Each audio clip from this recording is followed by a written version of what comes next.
하나님 말씀 봅니다. 마태복음 23장 1절에서 12절 말씀인데요. 한 절씩 교독해서 보고 읽고 듣도록 하겠습니다. 제가 먼저 1절 봉독합니다.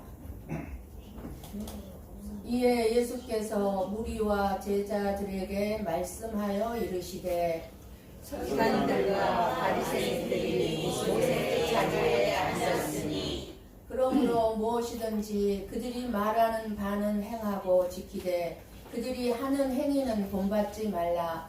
그들은 말만 하고 행하지 아니하며 또 무거운 짐을 묶어 사람의 어깨에 지우되 자기는 이것을 한 손가락으로도 움직이려 하지 아니하며 그들의 모든 행위를 사람에게 보이고자 하나니 곧 그 경문티를 넓게 하며 옷수를 길게 하고 잔치의 윗자리와 회관의 높은 자리와 시장에서 문안받는 것과 사람에게 납비라 칭함을 받는 것을 좋아하느니라.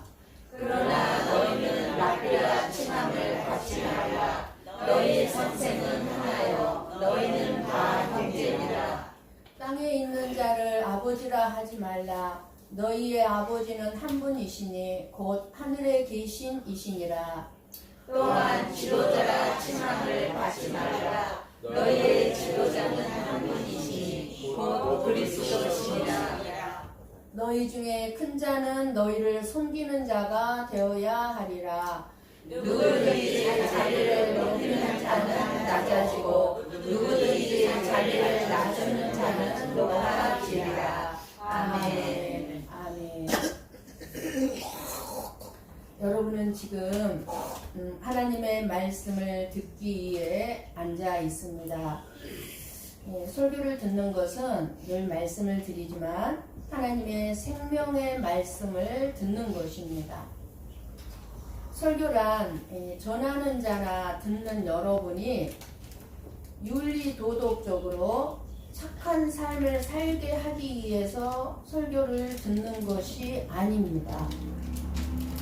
하나님의 말씀에는 하나님이 원하시고 그리고 하나님이 관심을 두고 계시는 그 하나님의 뜻이 설교 안에 다 담겨 있습니다. 그러니까 하나님의 말씀을 들으면서 내가 얼마나 용서받을 수 없는 큰 죄인이었는지를 알아야 하고 그리고 내가 진정 하나님이 원하는 모습으로 내가 지금 살아가고 있는가를 돌아볼 수 있어야 하고 그리고 내가 하나님의 말씀대로 하나님이 원하는 모습으로 살아가지 못한 내 자신의 삶을 깨달아 가도록 하는 것이 하나님의 말씀이요 설교입니다. 따라서 설교는 들을 귀 있는 자만 들을 수 있는 것입니다. 들을 귀가 없는 사람은 아무리 여기 와서 설교를 들어도 자기 자신의 죄인됨을 깨달을 수가 없습니다. 설교를 듣다 보면 부드럽게 위로가 되는 말씀도 있기도 하고 또 이 세상에 어떤 축복을 받게 되는 힘이 되는 말씀을 듣게 되기도 합니다. 그러나 계속 그런 말씀만을 여러분들이 듣게 되면 우리는 저나 여러분 말할 것도 없이 잘못된 신앙생활을 하게 되고 만다는 사실입니다. 잘못된 신앙생활을 하고 있으면서도 내가 잘못된 신앙생활을 하고 있는지도 모르고 자기 도취에 빠져서 그런 잘못된 신앙생활에 빠지게 되는 것입니다. 그래서 저나 여러분은 강하고 단단한 말씀도 들어야 하고 책망의 말씀도 들어야 하고 내 양심을 찔러서 도저히 나는 이 자리에 앉아 있을 수가 없다. 저 말씀이 내 양심을 너무너무 찌르네. 그렇게 내 양심을 찌르는 말씀도 들어야 하고 내가 알지 못했던 내 죄악이 드러나게 하는 말씀을 들어야 합니다. 오직 하나님의 말씀만이 내가 알지 못한 내 죄악을 드러내기 때문에 그렇습니다. 그래서 오늘부터 듣게 될 23장의 말씀은 예수님께서 누구에게 하신 말씀입니까? 무리들과 제자들인데 특별히 제자들에게 하시는 말씀이에요. 제자들에게. 너희는 이렇게 살지 말라고 지금 제자들에게 말씀을 해 주심으로 이제 내일부터 7가지 화를 말씀하시는데 그 7가지 화가 서기관과 바리새인들을 향한 무서운 책망과 꾸짖음의 말씀입니다. 예수님이 이렇게 무섭게 책망하시는 것은 어린 아이들에게 책망하시는 것이 아닙니다. 어린 아이들을 책망하시지는 않습니다. 예수님이 장성에서 그 말귀를 알아듣고 돌이킬 수 있는 자들에게 책망을 하고 계시는 것입니다. 그러니까 말귀를 알아듣는 자들은 이 책망인지 꾸중인지 칭찬인지 이론인지 알아듣는 거예요. 그러니까 지금 예수님께서 교회를 책망하고 있고 목사를 책망하고 있고 그리고 믿는 성도들을 지금 책망하고 있습니다. 죄인임을 알았던 세리와 장녀들에게 예수님은 은혜를 베푸셨잖아요. 그들의 죄를 지적하지 않았어요. 본인들이 나는 죄인입니다 알았던 자들이죠. 그러나 나는 의인입니다. 나는 죄가 없습니다. 나는 믿음이 있습니다. 나는 하나님만을 사랑합니다고 말했던 그런 서기관과 바리새인들에게는 이렇게 무서운 책망을 하고 있습니다. 정말 이 세상이 타락했기 때문에 예수님의 재림이 가까이 지금 온 곳이 아니에요. 우리는 쉽게 이렇게 말하면 이 세상을 보니까 너무 타락했어. 정말 예수님이 오실 날이 멀지 않아서 얘기합니다. 물론 틀린 말은 아닙니다. 그러나 세상이 타락했기 때문에 예수님의 재림이 가까이 온 것이 아니라 교회가 타락했고 목사가 타락했고 성도들이 타락했기 때문에 예수님의 재림의 날이 가까이 다가오고 있음을 우리는 알아야 합니다. 목사나 성도들이 이 세상의 문제나 그리고 내가 그저 잘 먹고 잘 사는 것만 추구하고 있다면 이 세상의 모든 가치관들이 지금 교회 안에 다 들어와 있습니다. 그리고 이 세상의 가치관 끊임없이 교회가 받아들이게 되어 있습니다. 교회가 이 세상의 가치관을 무너뜨리고 하나님의 가치관, 하나님의 나라의 가치관을 증거하고 보여줘야 되는데 오히려 교회 안에 세상의 가치관이 들어와가지고 세상 사람들과 다름없이 목사나 성도들이 그렇게 살고 있다는 것입니다. 그러니까 이 세상의 가치관의 그 신학으로 성경을 해석하고 윤리 도덕을 강조하고 착한 사람으로 만들기 위해서 설교를 하거나 여러분이 설교를 듣게 되면 나중에는요 죄를 지적하고 십자가의 복음이 들어간 설교는 성도들이 듣기에 부담스럽게 여기고 듣지 않으려고 하는 것입니다. 귀에 안 들려요. 십자가의 복음이 귀에 안 들리는 거예요. 그저 내가 듣고 싶은 말을 해주기를 바라고만 있을 뿐이에요. 세상 사람들이 지금 교회를 욕하고 목사들을 비난하고 목사들을 욕하고 성도들을 욕하니까 교회가 지금 세상 사람들 눈치 보기에 바쁜 시대가 되어버렸습니다. 목사들이 세상 사람들 눈치 보기 바빠요. 어디 가서 떳떳하게 저는 목사입니다라고 말을 못해요. 워낙 욕을 먹으니까. 그래서 교회가 세상 사람들을 위해서 가난한 자들을 돕자 지금 난리고요. 사람들을 위해서 교회 안에 도서관을 만들어 놓고 이웃 주민들을 어린 학생들을 끌어들이고 그리고 커피숍을 만들어서 많은 그 주위에 주민들이 와서 교회에 와서 커피 마시고 대화를 나누고 좋은 시간들을 갖게 하려고 지금 하고 있고 그렇게 해서 세상 사람들에게 교회가 좋은 평판을 받으려고 하고 있습니다. 결코 나쁜 것은 아닙니다. 그러나 그렇게 함으로 인해서 숫자적으로 성도 수가 엄청나게 늘어나고 교회는 성장한 것 같지만, 성도 수는 늘어나는 것 같지만, 진짜 믿음 있는 성도가 몇 명이나 되느냐 하는 것입니다.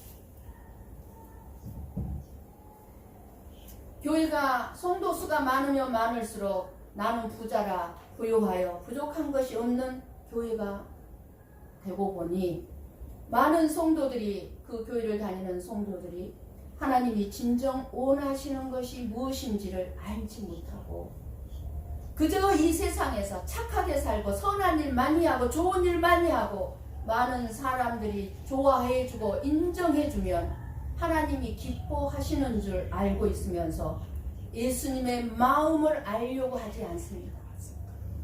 하나님의 마음을 알려고 하지 아니하고 십자가의 복음은 전혀 알지 못하니 어찌 그 성도들이 구원받은 성도라고 할 수 있겠습니까?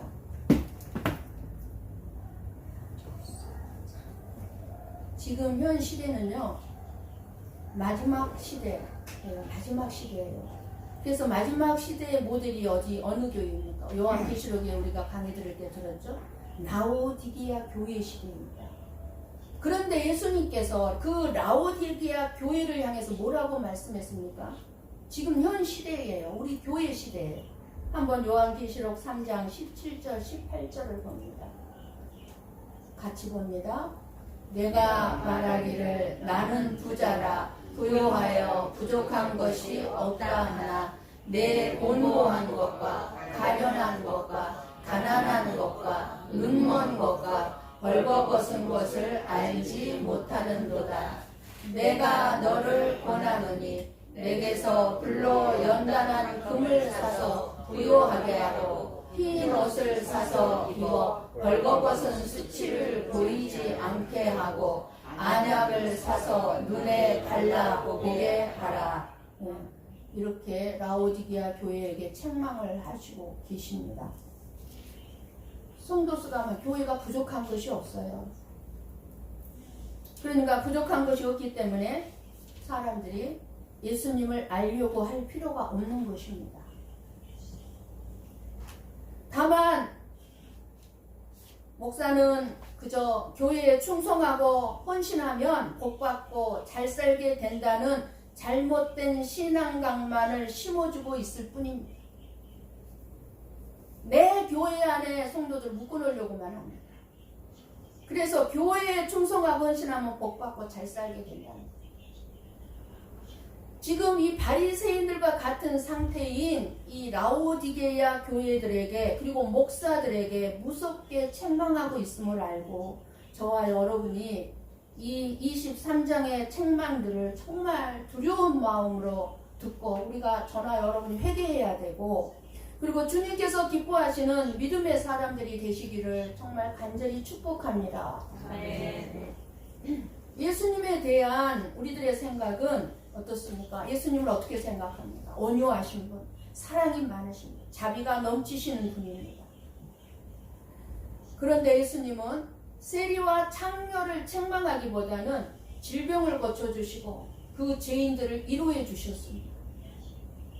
그런데 23장에 나오는 예수님, 우리가 생각하는 온유하고 사랑이 넘치고 자비가 넘치는 모습이 전혀 아닙니다.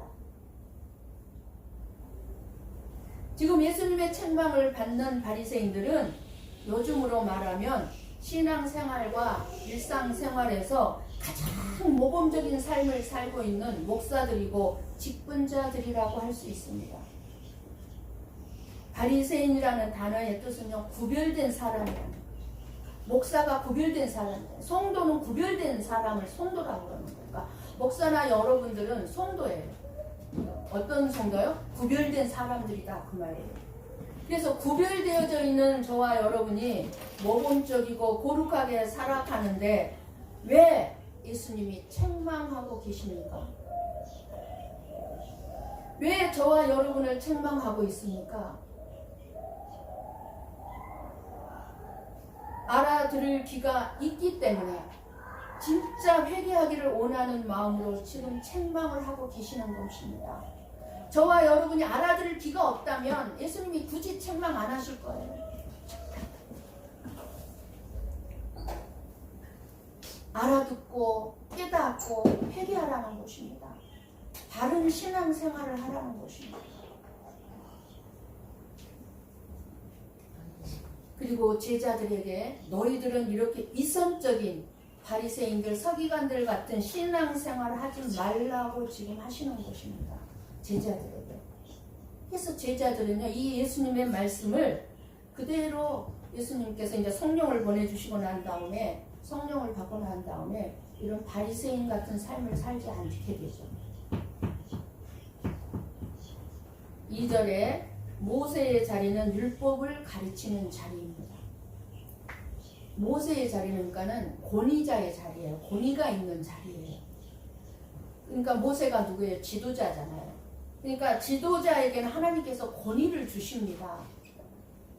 그래야 그 지도자 역할을 감당할 수 있기 때문에 지도자에게는 권위를 주셔요.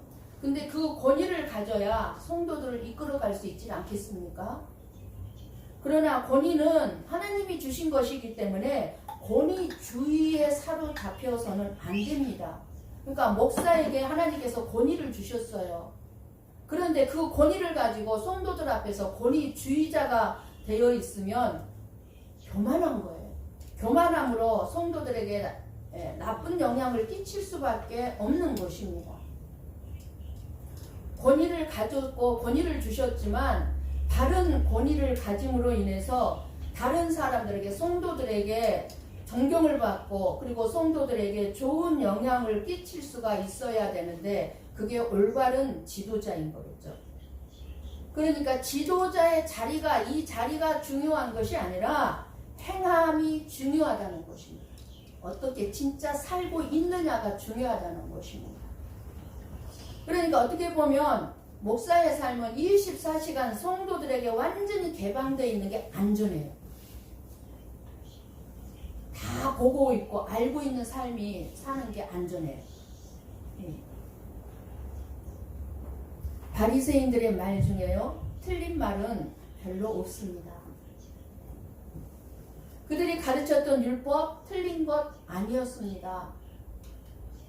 그러나 정작 그 서기관과 바리새인들은 자기들이 가르치고 그리고 하는 말들 중에 그 율법을 말하면서도 그 율법을 깨닫지를 못하고 그 말씀을 따라 행하지도 못하면서 가르치는 것은 권위주의자들로 모세의 자리에 앉아있는 것이라고 책망하고 있는 거예요.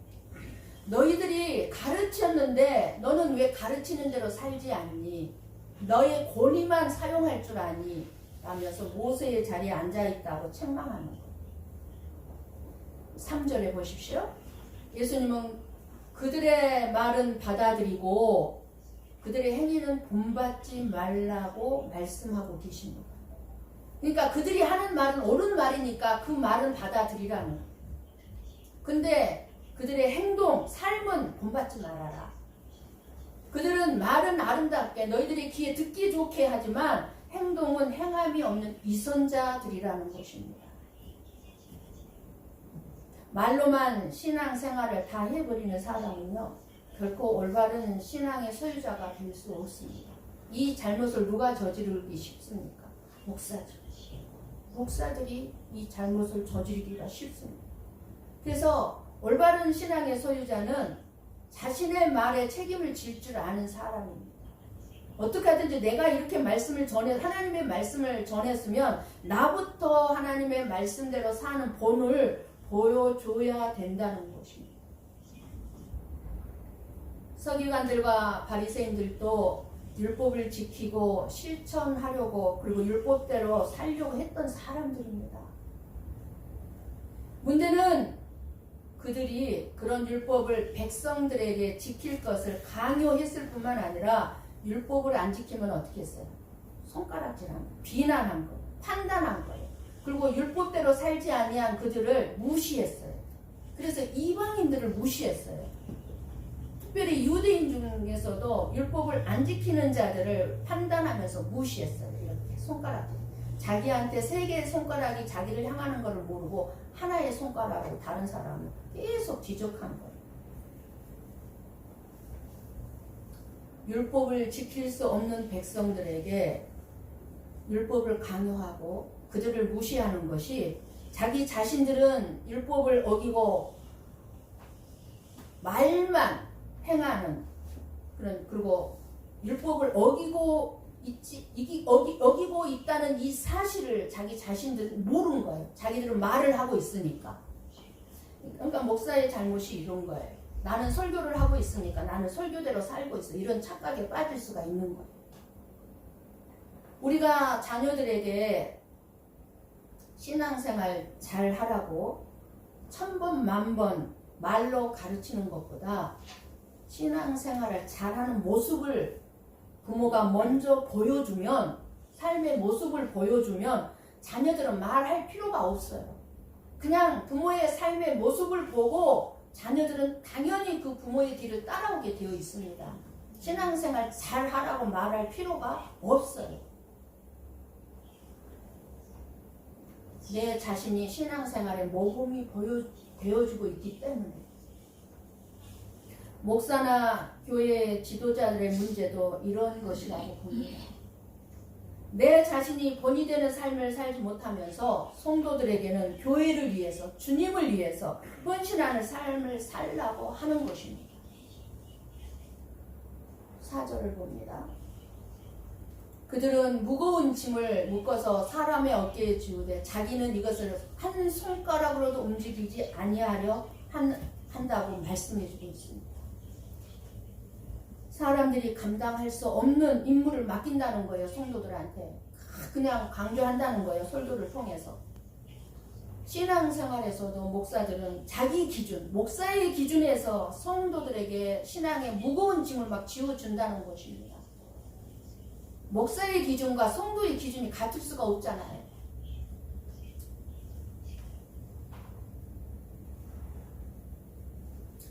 기도하라고 그냥 강조하는 거. 기도하라고. 물론 해야 돼요. 기도하라고 말해야지. 그 말 안 하면 안 되죠. 그런데 강요를 한다는 것입니다. 강요. 헌금하라고 강요를 한다는 것입니다. 전도하라고, 순종하라고 강요를 하는 것입니다. 그런 강요로 인해서 성도들은 그야말로 세상의 짐도 무거워 죽겠는데 교회 안에서도 끊임없이 목사님 설교가 강요를 하니까 그것이 더 수고하고 무거운 짐을 진 채 힘들게 신앙생활을 하고 있는 자들이 너무 많다는 것입니다. 좀 세상의 짐을 벗어버리고 좀 쉬려고 교회에 나왔는데 교회에서는 교회에서대로 더 무거운 짐을 지워주는 거예요. 행할 수 없는 짐들을 막 지워주는 거예요. 그래서 베드로전서 5장 3절에 말씀합니다. 같이 봅니다. 맡은 자들에게 주장하는 자세를 하지 말고 양무리의 본이 되라. 아멘. 저뿐이겠습니까? 우리 권사님들, 안수 집사님들 내 신앙, 내 믿음 강요하지 말고 본이 되시면 됩니다. 본. 저부터부터. 그래서 예수님이 뭐라고 말씀하셨습니까? 제가 너무 좋아하는 말씀이죠. 마태복음 11장 28절 같이 봅니다. 수고하고 무거운 짐진 자들아 다 내게로 오라. 내가 너희를 쉬게 하리라. 아멘. 저는 여러분들이 진짜 교회에 와서만큼은 쉬었으면 좋겠습니다. 그래서 어떤 봉사, 헌신 거 저는 원하지 않습니다. 그러나 하나님이 여러분들에게 감동을 주실 때는 기쁨으로 하십시오. 여러분의 헌신과 봉사 없이 어떻게 교회가 운영이 되고 교회가 유지가 되겠습니까? 그러나 강요하지는 않는다 그 말이에요. 기쁨으로 할 수 있을 때 하십시오. 여기서 예수님이 말씀하신 수고하고 무거운 짐은 무슨 짐이에요? 율법으로 말미암은 죄의 짐입니다. 율법을 지킬 수 없으니까 죄의 짐이 저와 여러분의 어깨에 꽉 물려있는 거예요. 세상에서 우리가 죄를 지으면서 살아갈 수밖에 없잖아요. 그 죄의 짐이 우리를 누르고 있는 거예요. 이게 수고하고 무거운 짐이에요. 이렇게 율법의 짐을 메워줌으로 죄의 짐이 저와 여러분의 삶을 지금 파괴하고 있기 때문에 예수님께서는 수고하고 무거운 짐진 자들아 다 내게로 오라는데 내가 너희를 쉬게 해주겠다. 어떻게 쉬게 해줘요? 우리의 죄의 짐을 벗겨주겠다는 거잖아요. 그러면 쉬는 거죠. 율법을 지키고 있는 사람들은 위선에 빠지기 쉽습니다. 위선자. 율법으로 다른 사람의 부도덕성을 지적하다 보면은요, 자기 자신은 도덕적인 것처럼 착각합니다. 그게 목사죠. 끊임없이 말씀을 전하다 보면 자기는 가장 도덕적인 사람으로 착각하는 거예요. 그것이 반복되니까 바리새인 같이 되는 것입니다. 위선자, 가증하는 자, 외식하는 자가 되는 거죠. 본받지 않아야 할 행동을 보고 비판하고 판단하는 사람들이 있죠. 잘못된 행동을 하는 것을 보면서 그 사람을 향해서 비판하고 지적하고 막 판단하는 사람이 있어요. 혼담하는 사람들이 있어요. 그런데 자기 자신이 그 행동을 하고 있는 사람인 줄 자기 자신만 모르는 거예요. 자기 자신만. 그러니까 다른 사람에 대해서 나는 안 하고 있으니까 저 사람은 저렇게 행동하네 하면서 판단하고 비판하는 거예요. 근데 그 사람이나 다른 사람이 봤을 때 어때요? 속으로 너도 마찬가지거든. 너도 그런 행동하고 있거든. 이런 생각할 때 많지 않습니까? 그러니까 목사가 그런 대표적인 사람이에요. 5절에 그들이 하는 일은 모두 다른 사람에게 보이기 위한 것이라고 합니다. 사람에게 보이고자 하나니. 서기관들과 바리새인들은 율법이 적힌 그 천을 옷에 달고 다니, 그게 이제 경문이에요. 경문띠를 넓게 하고 옷수를 길게 달고 다녔어요. 그리고 집에도 곳곳에다가 경문띠를 넓게 해서 달고 옷수를 길게 달았습니다. 저와 여러분도 마찬가지죠. 저와 여러분도, 저도 핸드폰에 하나님의 말씀이 들어가 있어요. 제가 가장 좋아하는 또 말씀 중에 하나인데, 저도 이 말씀을 늘 보고 묵상을 해요. 이렇게 살고 있나 하고. 그래서 여러분의 핸드폰에, 그리고 냉장고에 혹은 거울 앞에 이곳저곳에 여러분들이 말씀을 적어놓고 있을 것입니다. 그 말을 하는 거예요, 지금. 예수님께서 그런 것을 책망하시는 것은 그들이 많은 경문을 써놓는 것이 그것을 보면서 기억하고 행하고자 하는 것이 아니라 사람에게 드러내고자 하기 때문에 지금 책망하는 거예요. 그러니까 바리새인들이 써놓은 것을 잘 지키지 못해서 지금 책망한 것이 아니에요. 저와 여러분이 말씀을 핸드폰이든 뭐 거울 앞이든 냉장고이든 적어놓은 것을 우리가 지키지 못한 것을 책망한 것이 아니라 사람들 앞에서는 그 경문대로 말씀대로 사는 것처럼 과시하지만 사람들이 안 보는 데서는 완전히 틀린 삶을 사는, 위선적인 삶을 사는 것을 지금 예수님이 책망하고 계시는 겁니다. 이게 이때 당시 바리새인들의 삶을 백성들이 알았겠습니까? 백성들은 전혀 모르는 거예요. 모범적인 삶을 사는 사람들로만 본 거예요, 바리새인들. 근데 누가 알아요? 예수님은 알아요. 예수님은 속일 수가 없어요. 모든 것을 알고 계시는 예수님 앞에서는 우리의 삶을 속일 수가 없어요. 속일 수가. 마음까지도. 그러니까 그들의 위선과 이중인격과 가증함이 보이니까 예수님이 이렇게 책망하는 거예요. 그들은 매일 정해진 시간에 드리는 기도가 있었습니다. 지금도 그러죠? 정해진 시간에 늘 기도합니다. 안식일, 금식 기도, 11조 헌금 철저하게 지켰습니다. 문제는 그들의 이 모든 신앙적인 노력이 자기 자랑의 구실 역할을 했다는 것입니다. 왜 그렇게 해야 하는지 본질을 알지 못하고 그저 사람들에게 자기를 드러내기 위해서 했기 때문에 이선적인 신앙생활을 했을 뿐 하나님을 기쁘시게 해드리지는 전혀 못한 것입니다. 진짜 저와 여러분이 하나님을 기쁘시게 하는 신앙생활은 사람들이 알아주지 않아요. 알아주길 바라지도 않고 알아주지 않아도 거기에 연연해하지 않고 오직 하나님이 알아주고 받으시는 것으로 만족하는 것입니다. 여러분들이 어떤 일을 했든지 간에 주를 위해서 주님 앞에서 했다면 사람들이 알아주기를 바라서는 안 돼요. 6, 7절 말씀을 보시면 이들은 높은 자리에 앉기를 좋아하고 회당의 높은 자리를 좋아한다고 했습니다. 책망입니다. 서기관들과 바리새인들이 회당에서 말씀을 가르치실 때는 지금 제가 여기를 강대상이라고 그러잖아요. 이 강대상에 나서듯이 회중들을 내려다 볼 수 있는 높은 자리에 서게 됩니다. 이렇게 조금 여러분의 앉은 자리보다 이 자리가 높아야 여러분들이 다 내려다 보여요.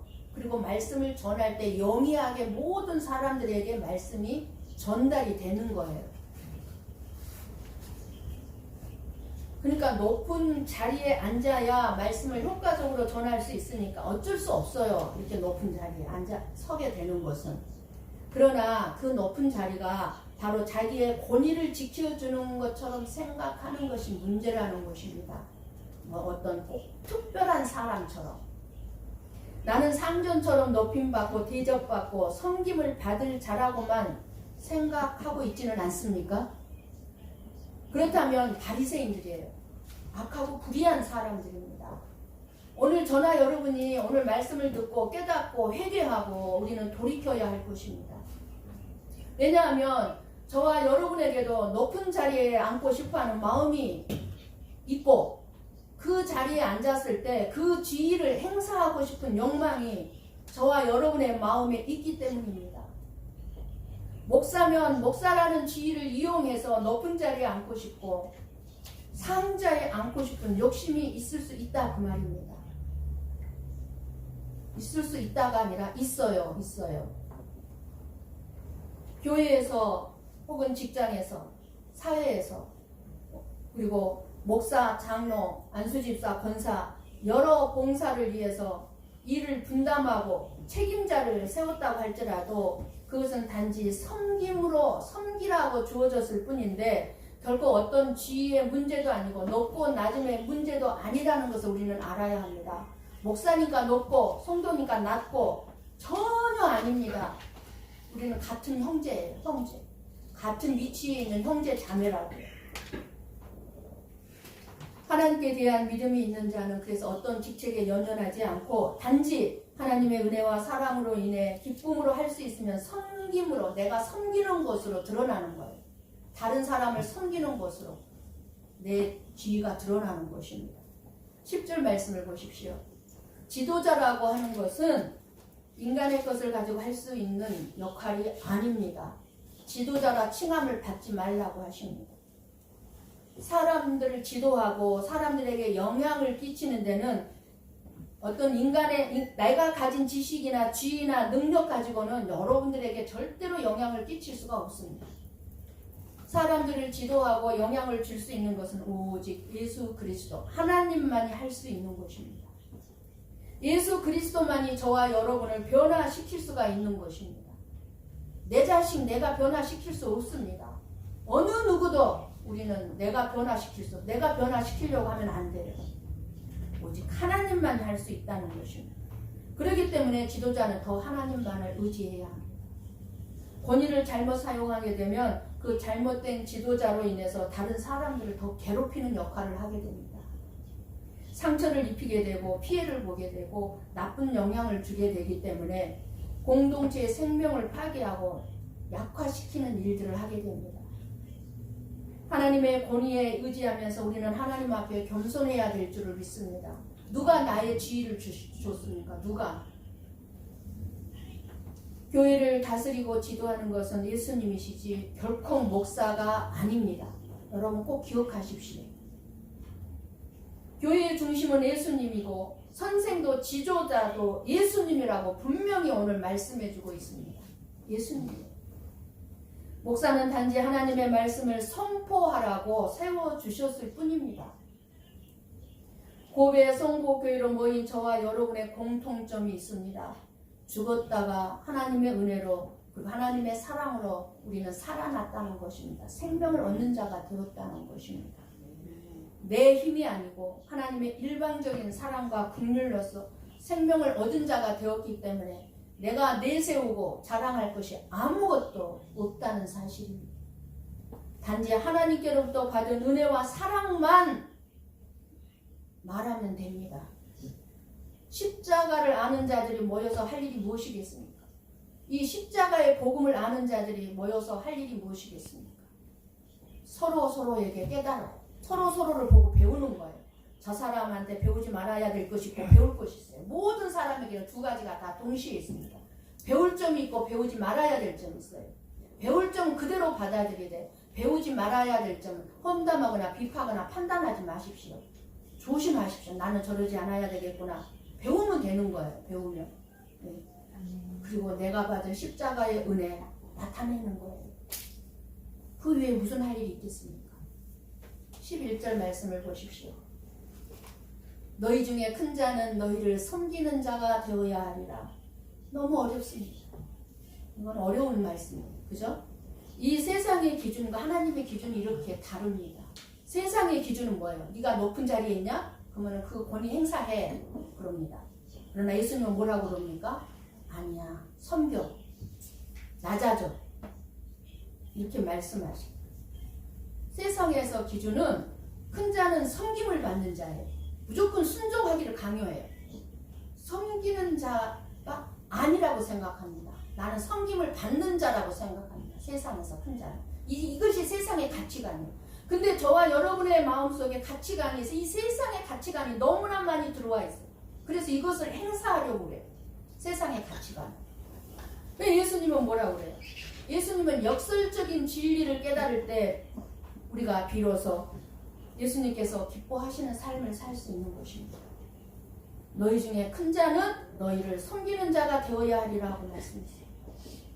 섬기면 큰 자가 된다는 것이 아니에요. 내가 다른 사람을 성도들을 섬기고 혹은 뭐 회사의 대표가 사장이 뭐 직원들을 섬기고 그렇게 하면은 큰 자가 된다는 것이 아니라 큰 자의 모습은 섬김으로 나타난다는 것입니다. 섬김으로. 아, 저 사람이 섬기는 걸 봐. 저 사람 역시 큰 그릇이구나. 작은 그릇이구나. 큰 자구나. 아우, 형편없는 자구나. 드러난다는 거예요. 그래서 뭐라 그래요? 12절 보십시오. 누구든지 자기를 높이는 자는 낮아지고 누구든지 자기를 낮추는 자는 높아지리라. 무슨 말씀이에요? 세상의 기준이 아닌 하나님의 기준에 따라 자기를 낮추어 섬기는 자의 삶을 사는 사람을 하나님께서는 반드시 높여주시겠다는 말씀이에요. 너 낮은 대로 내버려 두지 않아. 네가 낮은 자리에 처해고 섬기는 자리에 처했을 때 무시를 당할 수도 있어. 네 지위에 맞지 않게 무시당할 수도 있어. 거기에 연연하지 마. 내가 높여줄 거야 이 말이에요. 내가 높여줄 거야. 그래서 예수님은 하늘 영광 버리시고 낮고 낮은 사람의 몸을 입으셔서 천하고 천한 이 땅에 오셨습니다. 마구간의 짐승의 자리에서 태어나셨습니다. 그렇게 낮아지셨습니다. 그 높고 높으신 하나님께서 이렇게 자기 자신을 낮추셨거늘 하물며 저와 여러분 같은 사람은 오죽하겠습니까? 도대체 우리가 뭐 그렇게 잘난 게 있다고 낮아지는 것을 힘들어합니까? 무시당하는 것을 힘들어합니까? 빌립보서 2장 5절에서 11절 말씀을 보고 읽고 들음으로 마치겠습니다.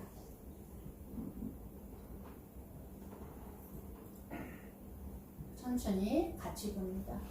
너희 안에 이 마음을 품으라. 곧 그리스도 예수의 마음이니 그는 근본 하나님의 본체시나 하나님과 동등됨을 취할 것으로 여기지 아니하시고 오히려 자기를 비워 종의 형체를 가지사 사람들과 같이 되셨고 사람의 모양으로 나타나사 자기를 낮추시고 죽기까지 복종하셨으니 곧 십자가에 죽으시니라. 이러므로 하나님이 그를 지극히 높여 모든 이름 위에 뛰어난 이름을 주사 하늘에 있는 자들과 땅에 있는 자들과 땅 아래에 있는 자들로 모든 무릎을 예수의 이름에 꿇게 하시고 모든 입으로 예수 그리스도를 주라 시인하여 하나님 아버지께 영광을 돌리게 하셨느니라. 아멘. 저와 여러분은 예수님이 이렇게 하셨던 것 같이 우리 자신을 낮추고 섬기는 자의 삶을 살아가기에 오늘 예수님의 책망의 말씀을 잘 듣고 내 자신을 깊이 성찰해 볼 수 있기를 원합니다. 아멘. 우리들의 신앙생활은 사람들에게 보이기 이한 것이 아니라 우리의 마음의 중심을 보고 계시는 하나님께 보이기 이한 것이어야 합니다. 이는 하나님께서는 우리의 머리털까지도 세시고 우리의 은밀한 것도 밝히 알고 계시는 하나님이시기 때문입니다. 그 하나님 앞에서 저와 여러분이 낮아지고 섬기고 내 자신을 끊임없이 돌아본다면 모든 것을 당하시는 하나님 앞에 솔직하고 겸손한 모습으로서 예수님의 칭찬을 듣게 되는 그런 믿음의 삶을 살아가는 저와 여러분이 되시기를 주님의 이름으로 간절히 축원합니다. 아멘. 기도하겠습니다.